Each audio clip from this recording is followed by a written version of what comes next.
Please be seated.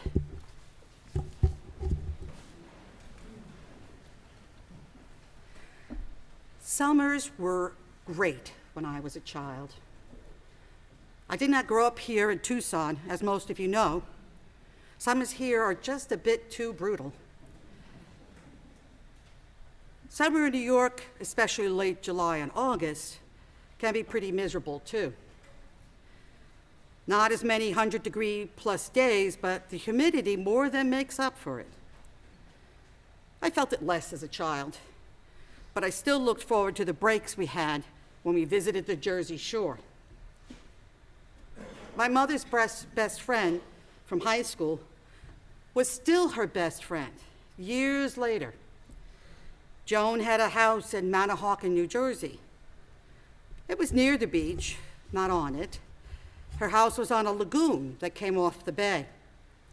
Unlike the beach, there were almost no waves. I remember one summer in particular, all the older kids were in the water swimming. I was 6 or 7 years old. Only one of the kids was younger. That was Joan's youngest girl at the time, Joy.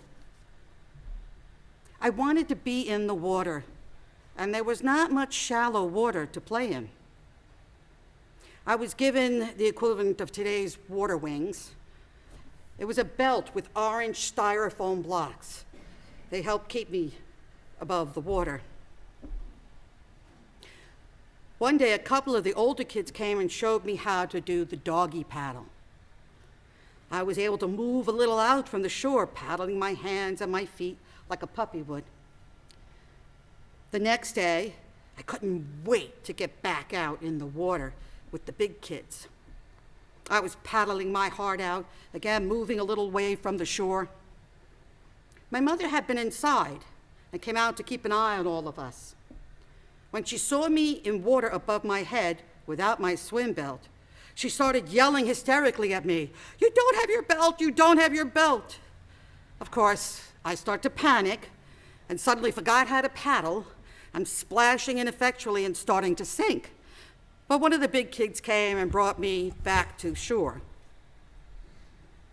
It was a scary enough experience that I never forgot to put on my belt or a regular life preserver again. Water can be dangerous. It's a source of danger and chaos in the Bible. At creation, God pulls the waters back to expose dry land and sets the boundaries of the waters. God has power over the water.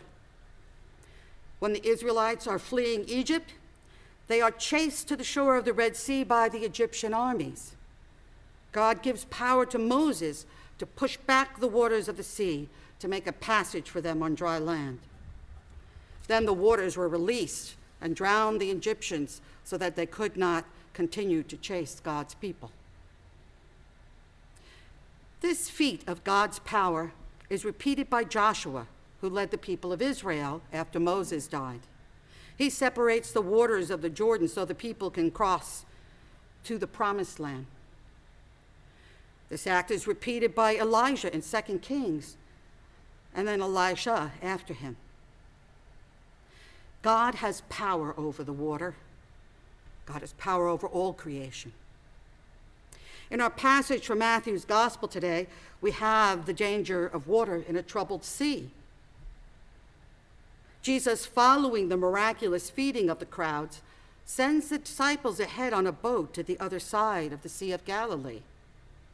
This is the first time in Matthew that Jesus sends forth the disciples without him. He then dismisses the crowd and goes up the mountain by himself to pray. Matthew then tells us, when evening came, he was there alone. But by this time the boat, battered by the waves, was far from the land, for the wind was against them. And early in the morning, he came walking toward them on the sea. The disciples are terrified. They're not afraid of the sea. They're afraid of Jesus. They think he's a ghost. Despite the recent miraculous feeding of the 5,000, they still do not recognize Jesus as the one who shares in God's power. Here is yet another demonstration. The water is not a barrier. Jesus has power over the water. He tells them, "Take heart, it is I. Do not be afraid." "It is I" is an echo of the name of God revealed to Moses as "I am." It is followed by "do not be afraid," language often used to indicate God's presence in Scripture. Peter, despite his own fear, asks Jesus to command him to come to him. Peter steps out of the boat in response to Jesus and begins to walk on the water towards him. But when he noticed the strong wind, he became frightened, and beginning to sink, he cried out, "Lord, save me." Peter starts out well, yet his fear returns when he is distracted by the wind and begins to sink. Yet even then he cries out to Jesus to save him. Jesus reaches out his hand saying, "You of little faith, why did you doubt?" After bringing Peter into the boat, the wind ceased. The disciples all worship Jesus and say, "Truly, you are the Son of God." Peter's little faith was enough to get him out of the boat and on the water. The others hung back in the safety of the boat. He asks for Jesus' help when he doubts and begins to sink, with faith that Jesus is able to help him.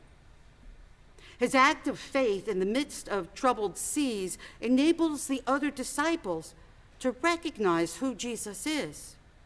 Their fear is turned to worship and the recognition of God's presence in Jesus. Where do you see yourself in this story? Are you Peter, who despite his little faith takes a chance to move toward Jesus? He leaves the safety of the boat and the company of the other disciples. Are you still in the boat with the others, bound by fear and the security of what you know? Boats are safer places than being out on the water. Perhaps we are all some of both. There are times when my faith has overcome fear and helped me to answer Jesus' call to step out of my comfort zone, to join him in the midst of the storms and troubles of this world. There have been other times when, too fearful, I may have held back like the other disciples. I want the safety of the boat, the safety I feel when I'm with others who also are more comfortable in the boat. Yet when someone leans on their faith, no matter how small, and steps out of the boat, moving toward Jesus in the midst of the troubles of this world, I'm inspired to recognize Jesus and his power to protect and save. I'm able to move out of my comfort zone to join in Jesus' saving work amidst the troubles and the troubled of this world. But Jesus is in the midst of the storm, in the places of danger, the places where there are people who need his help, people who need our help. The boat may stand for the status quo, the intentional ignorance of the needs of those who do not have a place of safety. The church at times is the boat where we are happy to be among our familiar friends, where we feel safe. And that's okay as far as it goes, to refresh us in prayer and worship and the support of a believing community. Yet we cannot simply stay there. We need to step out of the boat and walk with Jesus on the troubled waters. Are we able to leave behind fear? Are we able to trust in God, knowing that we cannot exist without him? Asking, as we did in the collect, for the Spirit to think and do always those things that are right, and to always do God's will. To walk on the water with Jesus amidst the storms that ravage our world, that threaten our brothers and sisters. The first step is faith, as St. Paul tells us, to believe in our hearts and confess with our lips that Jesus is Lord, to believe in the good news that everyone who calls on the name of the Lord shall be saved. We are to speak that good news and to be that good news as we stand against the status quo, caring for all our brothers and sisters. For there is no distinction between Jew and Greek. The same Lord is Lord of all and is generous to all who call on him.